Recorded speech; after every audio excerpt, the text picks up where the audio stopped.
A blessed morning to all mga kapatid sa Panginoon, sa Jesus, the hope of all people. Kumusta po kayo?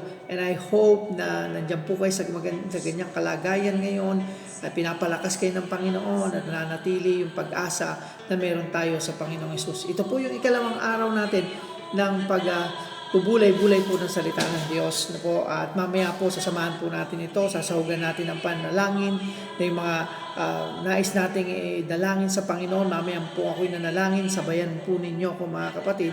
At magkaisa po tayo sa Espiritu ng panalangin dahil sabi ng Biblia kung anong tinatalian natin dito sa lupa, gayon din ang ginagawa sa langit.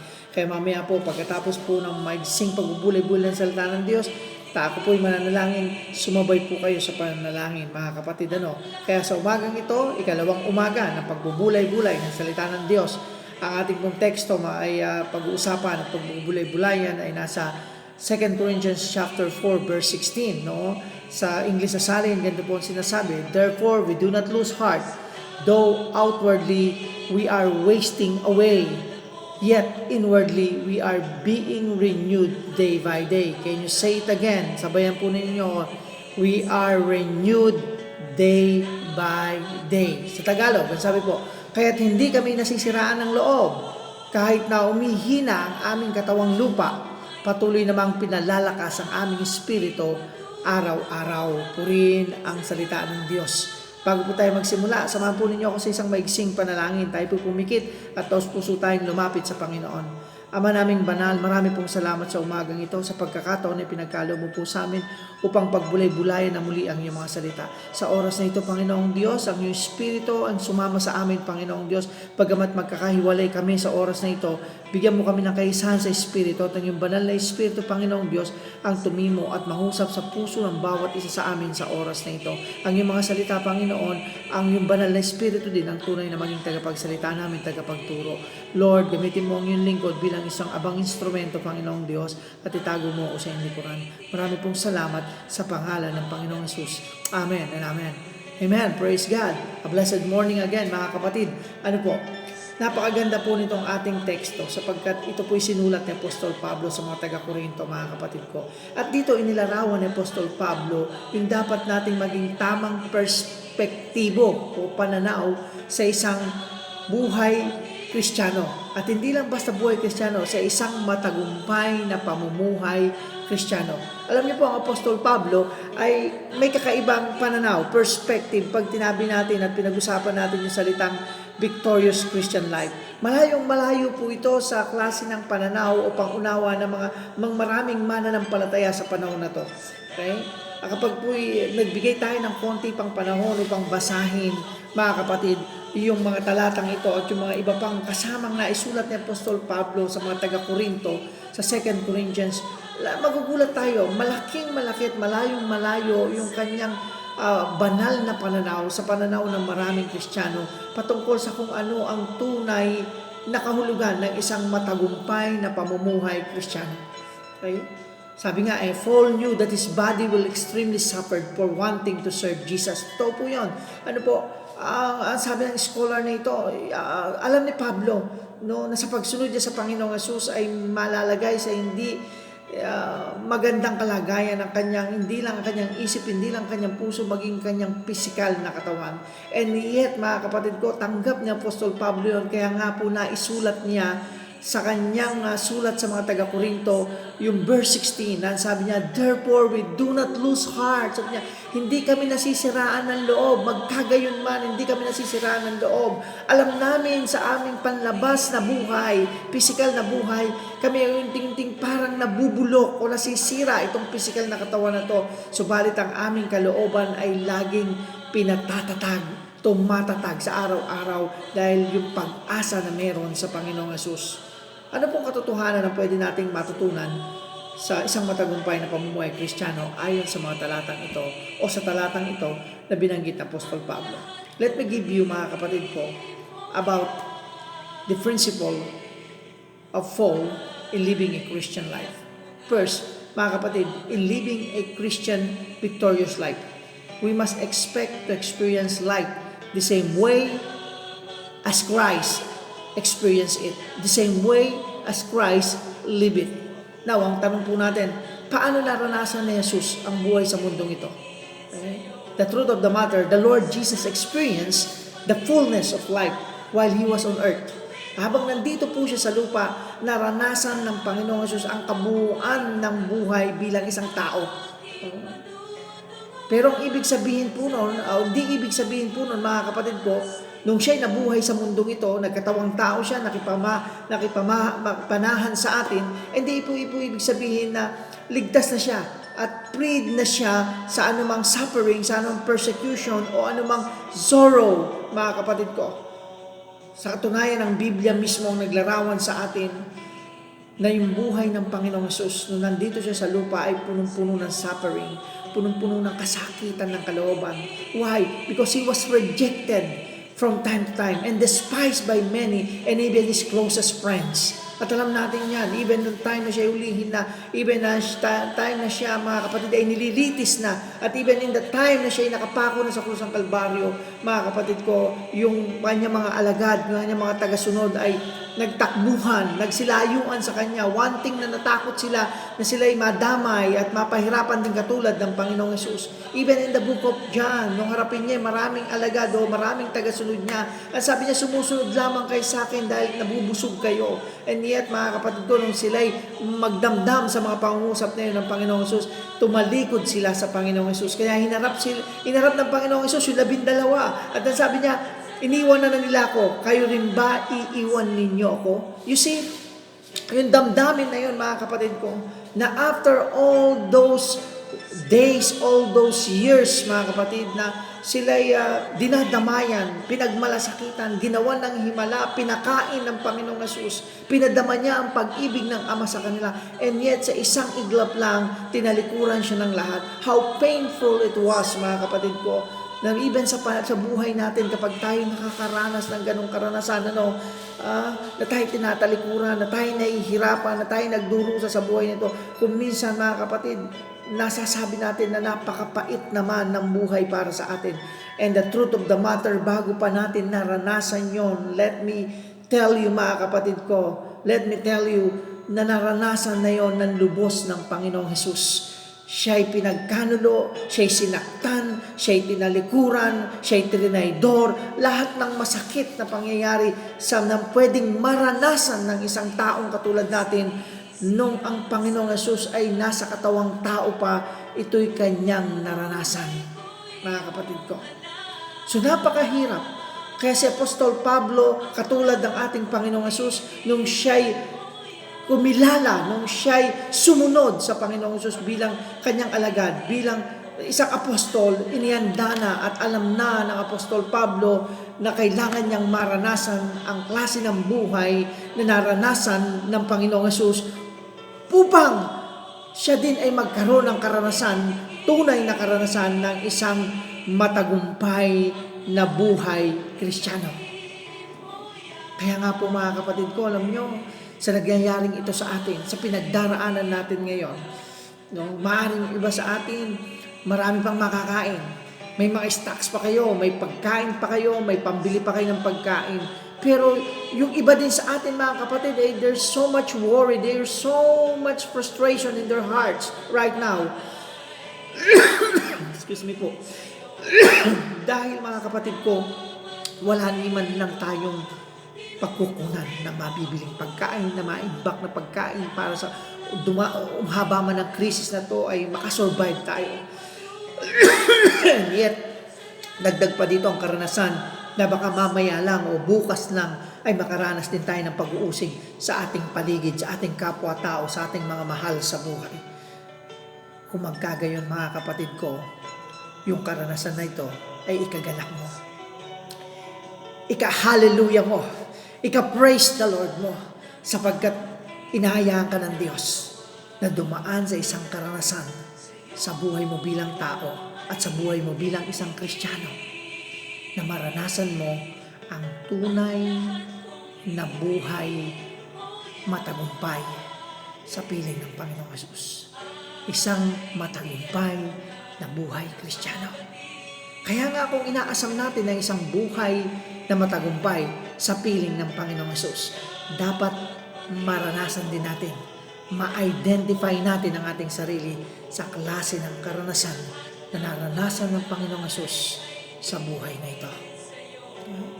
To live a Christian life, to live a victorious life, we need to experience the kind of suffering, the kind of persecution, the kind of trouble Jesus experienced while He was living physically in earth dito sa mundong ito. Kapatid, ang sarap maging Kristiyano. Ang sarap na maranasan natin yung naranasan ng Panginoong Hesus. Why? Dahil ang sabi sa Pilipos, mga kapatid ko, ni Apostol Pablo, it has been granted in behalf of Christ, not only to believe in Him, but also to suffer for Him. Mga kapatid, tayo'y kabahagi. Dapat nararanasan natin yon. Nagiging kabahagi tayo sa mga naranasan ng Panginoong Hesus sapagkat iyon ay ipinaintulot ng Diyos sa atin. Nang tayo makakilala sa Panginoong Hesus, mga kapatid ko, God never promised us a bed of roses. But instead, He promised us, "Lo, I will be with you till the end of the earth." Naroon ang Panginoong Hesus. Kasama natin siyang lalakad. Kasama, side by side, sasamahan niya tayo. Mauuna siya doon sa destiny natin. At hihintayin niya tayo. At habang inihintay niya tayo doon, mga kapatid ko, ang banal na Espiritu ay kasama natin to comfort us in all kinds of trouble na pwede nating maranasan. At huwag ka, yung lahat ng trouble na yon ay naranasan ng Panginoong Hesus at napagtagumpayan niya at pinagtagumpayan niya para sa iyo. Dahil mahal ka niya. Dahil hindi ka niya pwedeng talikuran. Jesus loves you so much that He died for you. He wants to be with you. At gusto niya rin makapiling mo siya. Ikalawa, mga kapatid ko, sa talatang ito na sinabi ng Apostol Pablo, malalaman natin at maunawaan natin ang isang katotohanan. Ang katotohanan na, mga kapatid ko, ang buhay Kristiyano at pagiging Kristiyano ay nakararanas din at makararanas din ng isang binagong buhay kay Kristo. Ang sabi ni Apostol Pablo, not once, not sometimes, but Paul said, we are being renewed day by day. Becoming a Christian, in becoming a Christian, we will experience a renewed life. Even at times you felt groaning, even at times you are so discouraged, up to the point of wanting to turn off your back to the Lord and live the Christian life for good. Remember what Paul said, that God, through the power of the Holy Spirit, will always help you to get back on track by renewing your spiritual strength each day. Yun tayo Okay? Ganon kapangyarihan, ganon kahusay ang Diyos. Alam niya, maya-maya lang manghihina ka. Alam niya, maaari kang masiraan ng loob sa pinagdaraanan mong krisis ngayon. Pero hindi ka nag-iisa, kapatid. Lahat tayo ng mga anak ng Diyos ay dumaranas sa ganyan. And maybe gusto mo ng talikuran ng Panginoong Hesus. But wait, bago mo gawin yon, mga kapatid, at bago mo pa maranasan yon, nariyan na ang banal na Espiritu. He will going to strengthen you so that you may able to face and win your battle each day. Hallelujah! Praise the Lord! Glory to Jesus! Hallelujah! The battle is the Lord! Amen! Ang laging pagtatagumpay ng buhay pananampalataya ay naroon sa pagyakap natin sa anumang kalooban at kagustuhan ng Diyos na mangyari sa atin dahil tayo ay Kanyang inuulma. Remember, hindi pa tapos ang Diyos sa iyo. Hallelujah. The best is yet to come. Praise God. Glory to God this morning, today. Praise the Lord. You are a work in progress. Katulad ko, katulad nila, katulad nating lahat. God is not yet finished with us. Hallelujah. Marami pa siyang gustong gawin sa atin. Alalahanin natin ito. Nagsimula siya na mabuting gawain sa atin. Ano yung mabuting gawain na yun? Ang pagliligtas. He died on the cross for us to save us. At willing ang Diyos na tapusin ang magandang sinimula niya sa ating buhay. Nasa sa atin lang yon kung ayaw na nating tapusin. So before anything else, bago mo maisip tumalikod, magsawa, or whatsoever the discouragement meron sa heart mo, remember, ang buhay Kristiyano ay day by day nire-renew ng Diyos sa pamamagitan ng kalakasan na ipinagkakaloob niya sa atin through the work of the Holy Spirit in our life.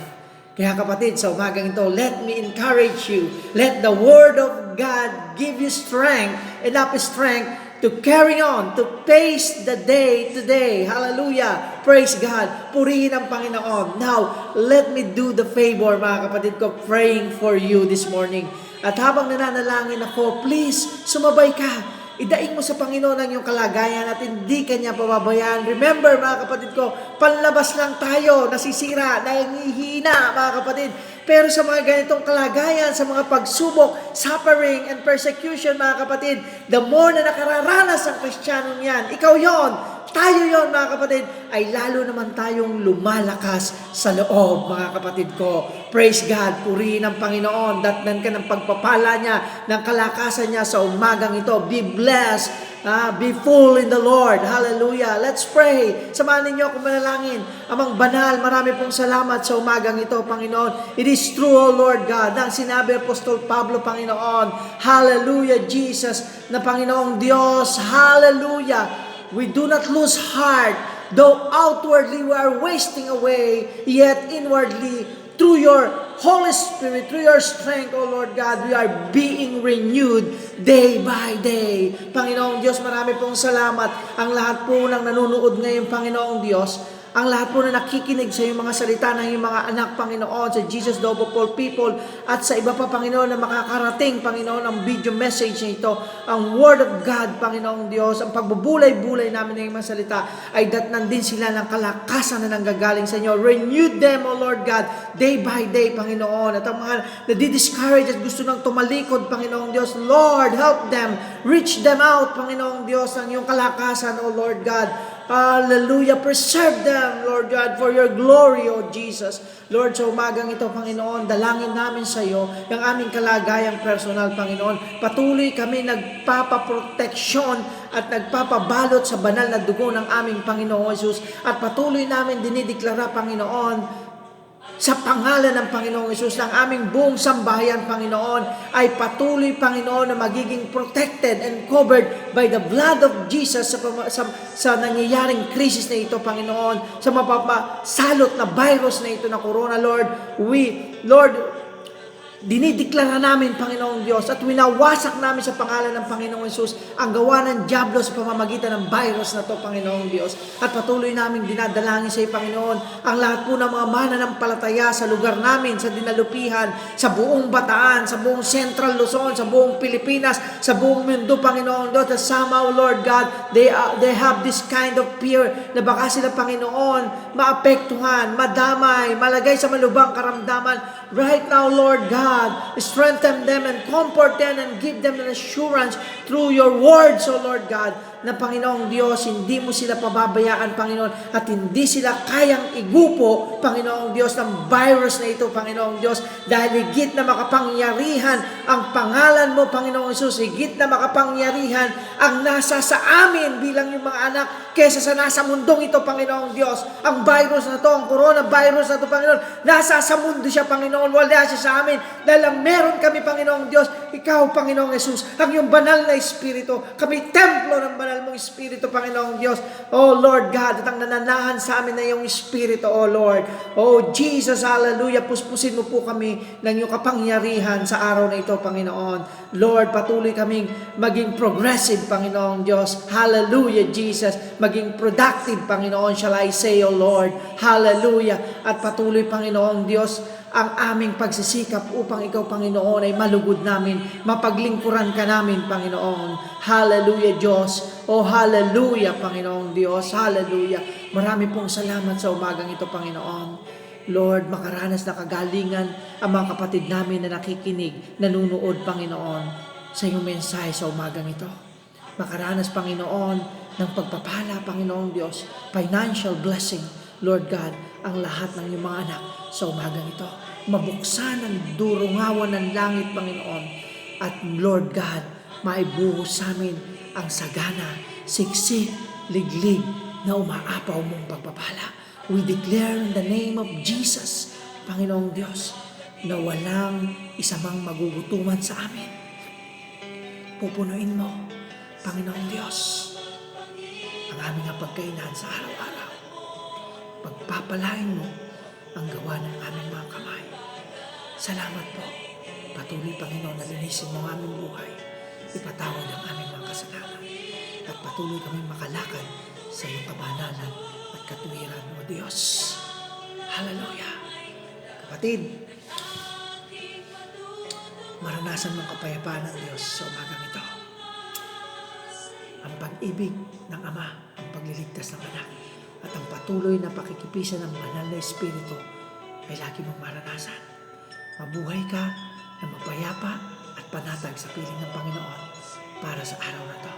Hayaan mong bukas ang mag-alala sa kanyang sarili. Sapat na ang araw na ito upang ikaw ay mabuhay na kasama ang Diyos sa mayong pagpapala ng Panginoong Hesus sa araw na ito. Pagpalain ka